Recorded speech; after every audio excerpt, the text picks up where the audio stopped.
Bravo à l'Afrique de la Renaissance. L'Afrique est en train de renaître. Et on s'était bien dit, on s'est dit depuis des générations, même depuis que moi je suis né, quand l'Afrique se lèvera, les autres vont s'écrouler. Ben, c'est les autres qui s'écroulent avant que l'Afrique ne se soit entièrement relevée. Nous disons bravo à nous-mêmes et à notre continent qui se réveille de plus en plus fort. Ce qui fait sa force actuellement, c'est que c'est nos oppresseurs qui sont en train de se battre, oui. L'Europe est en train d'être démantelée par les États-Unis d'Amérique. Et nous ne pouvons qu'observer le conflit qui est entre eux. Et dans cet espace, ça donne la possibilité aux Africains de s'occuper à leurs propres affaires. Oui, la France n'a plus le temps de parler de l'Afrique. Depuis longtemps, on disait toujours, pourquoi Macron aime toujours parler de l'Afrique? Pourquoi? Mais depuis la nouvelle administration américaine, il n'a plus le temps. On leur a donné maintenant du travail de s'occuper d'eux-mêmes. Il n'a plus le temps de parler de l'Afrique. Même depuis son récent discours qu'il a fait hier à l'Élysée ou aujourd'hui à l'Élysée, on n'a pas compris parler de l'Afrique. Il parle maintenant des autres enjeux. Ben, est-ce que c'est cela que nous allons parler aujourd'hui? Non. Si vous voulez savoir de quoi nous allons parler aujourd'hui, mettez-nous des pouces. Vous connaissez la chanson, abonnez-vous et cliquez sur la cloche de notification. Parce qu'on va parler de l'actualité géopolitique et géostratégique à travers la planète. Et le thème principal, c'est que les derniers foyers de tension sont en train de s'éteindre. Oui, les derniers foyers de tension sont en train de s'éteindre. Comment cela? C'est ce que nous allons essayer de vous démontrer dans cette vidéo. Si vous avez déjà fait ce que je vous ai dit tantôt, n'hésitez pas à nous mettre des pouces. Quels sont les principaux foyers de tension qu'on a dans le monde et comment ici sont en train de s'éteindre? Ce n'est pas la première fois, ça c'est un remake, mais à grande échelle de ce qu'on avait vu lors de la première administration de Trump, lorsqu'il est arrivé au pouvoir. Ce qu'on avait vu pendant son mandat, il n'y a pas eu trop de guerres où la plupart des conflits se sont atténués. Quand il est parti, certains conflits sont réveillés, comme le conflit en Extrême-Orient avec la Corée, qui ont commencé à bomber le torse et soutenir des forces négatives, comme on pourrait les appeler. Donc la Corée s'est réveillée et a estimé qu'elle peut être flouée. Parce que lorsque Trump est allé rencontrer le président Kim Jong-un, il lui a dit donc ils doivent leur remettre leurs armes nucléaires.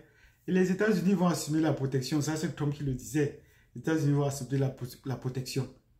Et là, ça n'a pas passé. Malheureusement, ce mandat a été interrompu. Et maintenant, il revient. Comment est-ce qu'il va faire? Maintenant, la Corée du Nord est devenue un allié de la Russie. Et ils font ensemble certaines choses avec la Chine sur le plan géostratégique pour s'imposer comme le chemin par qui passer pour la paix mondiale. Et nous leur disons bravo pour cette coalition qui est en train d'affaiblir l'Europe au fur et à mesure. Donc, en dehors de ce foyer de tension qui va prendre fin d'ici peu, même déjà avant d'entrer dans la présidence américaine, le président américain disait qu'il a hâte de rencontrer Kim Jong-un et lui aussi, vice-versa, qu'il aussi hâte de le rencontrer. Oui, on estime qu'ils vont peut-être aplanir les derniers éléments qui restent pour cette tension dans cette mer, de ce côté de ce côté du monde, en Extrême-Orient. Mais il y a également la tension dans la mer de Chine. Oui, autour de la Chine, il y a des tensions. La Chine veut rétablir sa souveraineté sur ses territoires avec la question de Taïwan. Oui, après avoir acquis Macao, Hong Kong, la Chine ne compte pas s'arrêter là. Elle clame tout depuis que la Chine Taïwan est chinoise et qu'il n'y a rien qui peut l'empêcher qu'elle retourne à la maison. Donc nous leur disons bravo. Sous l'ancienne administration, la tension était vraiment à son paroxysme. On voulait inciter la Chine à la guerre. Mais la Chine aussi, proportion gardée, a préféré jouer sur le temps pour se donner exactement tous les moyens de pouvoir affronter de pouvoir engloutir ou de pouvoir récupérer ce territoire qui tente de lui échapper depuis des dizaines d'années, depuis des décennies, et dont les Américains apportent un très grand soutien. Donc voilà un autre foyer de tension qui va prendre fin d'ici peu. Parce qu'une chose est sûre, connaissant la philosophie de Trump qui ne laisse pas à discuter, il est question de ne pas faire la guerre, tout sauf la guerre, parce qu'on perd les vies innocentes inutilement. Au moins ça c'est le point fort du président américain. Pas de guerre, négocier à son terme, négocier jusqu'à épuisement pour trouver une solution. Donc ne pas provoquer des situations de tension. Mais pour apporter un peu du bémol à ce que nous disons pour les questions de paix, le nouveau président américain a quand même fait la guerre en Afrique déjà. Il a déjà quand même fait bombarder la Somalie. Oui, il ne faut pas qu'on l'oublie. Trump a déjà demandé qu'on bombarde la Somalie et ce qui a été fait. On a bombardé la Somalie 2 semaines après son arrivée à la présidence en fin janvier. Donc, ben, ça, ce n'est pas le seul foyer de tension, même si ça aurait un peu une certaine accalmie. L'autre grand foyer de tension, c'est au Proche-Orient. Oui, avec la question israélienne, avec la question palestinienne, ben, on connaît déjà la position américaine dessus. On a beau brailler, ou on a beau chahuter, ben, on ferait mieux de s'accommoder à cette politique et de chercher à la contredire parce qu'on ne voit pas ce qui pourrait empêcher vraiment quelques pays, quelques hommes d'État à pouvoir arrêter le président américain sur sa façon de faire, sur sa ligne de conduite. Donc, nous leur disons beaucoup de courage parce que tous ceux qui s'opposent n'ont pas des éléments sur le long terme à pouvoir tenir, à pouvoir contredire le président américain. Donc, l'ambiance internationale prête à sa faveur. Quand on a parlé maintenant du cas de la Russie, qu'elle fait la guerre, il est arrivé, il a cherché la paix et ça doit être signé. Les Européens qui ont...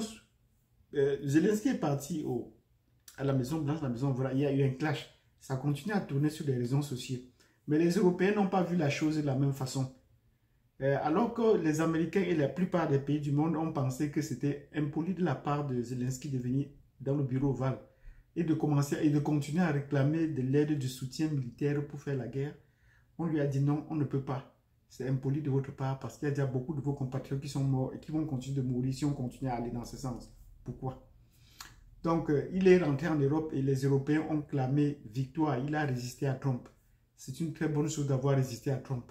Oui, mais malheureusement, et par la suite, le Premier ministre anglais, le président français, qui sont passés par le bureau ovale, devant les shows de télévision, ont montré tous leurs limites. Ils ont donc convenu d'appeler un sommet à Londres, dont j'ai fait une vidéo là-dessus. Et le sommet de Londres devait peut-être dégager 2000 milliards de dollars pour essayer de soutenir des efforts de guerre là-bas en Ukraine. Nous leur disons bravo. Mais malheureusement, à l'issue de cette réunion de Londres, voilà que le président ukrainien Zelensky a fait une lettre qu'il a présentée à Trump. Et si c'était comme avant, on allait garder disant que ça fait partie des coulisses diplomatiques. Avec Trump, il n'y a pas de coulisses diplomatiques. Oui, tout se joue à grand jour. C'est un ancien homme des médias dont il aime bien jouer à la télévision et il aime bien animer les scènes de télévision. Tous les jours, maintenant, on a des scènes des États-Unis en direct, de Trump en direct, qui est en train de prononcer le discours soit au Congrès, soit des négociations là, au bureau, à la Maison Ovale. Nous disons bravo pour cette transparence. Ça, c'est ce qu'on appelle la bande de la transparence. Donc, il a brandi la lettre. Zelensky lui a fait une lettre pour lui dire qu'il est prêt à signer la paix le plus tôt possible. Nous disons, ben, où est passé le courage que les Européens lui ont attribué? Quelque chose n'a pas tourné rond au cours de cette réunion de Londres. On connaît désormais comment les Européens font les choses. Ils ont annoncé qu'ils vont soutenir tous, ils vont lever les armées.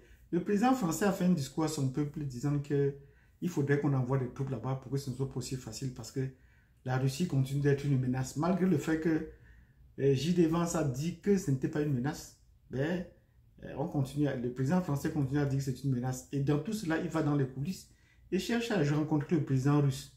De quoi est-ce qu'il veut parler? Il ne parvient plus. Voilà que la France et les Français, le président français, ont ruiné toute leur capital de confiance qu'il y avait sur le plan diplomatique et géopolitique pour pouvoir redorer leur blason. Ce ne serait pas facile. Donc, il a demandé de rencontrer le président chinois il y a un peu plus d'1 an. On lui a dit d'attendre quand il sera prêt, il va le répondre. Il a voulu aller au Nicaragua, il n'a pas été reçu. Maintenant, il fait de feu de tout bois pour essayer de rencontrer Poutine. Et Poutine ne prend pas le téléphone. Est-ce qu'ils vont se rencontrer puisqu'on connaît que c'est un chef de guerre, donc comme il est en costume, on connaît que c'est un chef de guerre qui cherche maintenant toujours à faire la guerre. Donc, dans ces conditions, le dernier foyer de tension doit en train d'être tombé. La guerre en Ukraine va tomber. Donc, négocier, on attend, ce serait d'ici peu, et la paix va revenir dans cette partie du monde. Comment Trump parvient à faire tout cela s'il n'a pas avec lui une onction divine, une onction spirituelle pour pouvoir exécuter tout ce qu'il a dit? Parce que de tout ce qu'il dit, on commence toujours par dire que non, c'est de la blague, ce n'est pas possible. Il répète et les gens pensent toujours que c'est la blague. Mais à regarder de façon une lecture géopolitique ou géostratégique, on se rend compte qu'il bénéficie d'un apport favorable. Les conditions internationales se prêtent à lui, notamment comme pour le cas du Panama. Il a acquis le panal sans trop d'efforts. Juste une négociation et ça suffit. Le cas du Canada, lui, résiste encore, mais le cas du Groenland, tous ces pays sont en élection. vont aller aux élections. Donc, comment est-ce que le Canada va choisir un Premier ministre qui ne sera pas de ce côté-là?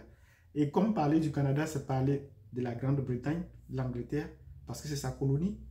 Donc, on a vu le Premier ministre qui a remis devant les caméras une invitation du roi Charles, parce qu'il ne peut pas comprendre que les États-Unis s'accaparent les terres des Européens comme ça sans compensation. Mais Trump l'a bien dit. De quel droit vous avez de venir occuper, de venir coloniser un territoire? Si vous avez des droits là sur ce territoire, sur le Groenland par exemple, nous-mêmes aussi, nous venons avec notre droit vous dire de dégager parce qu'il est aussi temps que nous prenions le relais. Donc c'est ce que Trump a dit pour le Groenland. Il en va beaucoup de ceux qui a donné le droit d'aller là-bas depuis des années. Donc si c'est une recolonisation, on revient à la France, à l'américaine. Donc si vous avez compris cette vidéo où je vous montre bien que les tensions, les foyers de tension dans le monde sont en train de s'apaiser et nous disons le crédit à Trump, nous le disons bravo. Donc il ne faudrait plus désormais prendre ces déclarations à la légère, dire que c'est pas possible, dire que c'est de la rigolade, dire que c'est un fou.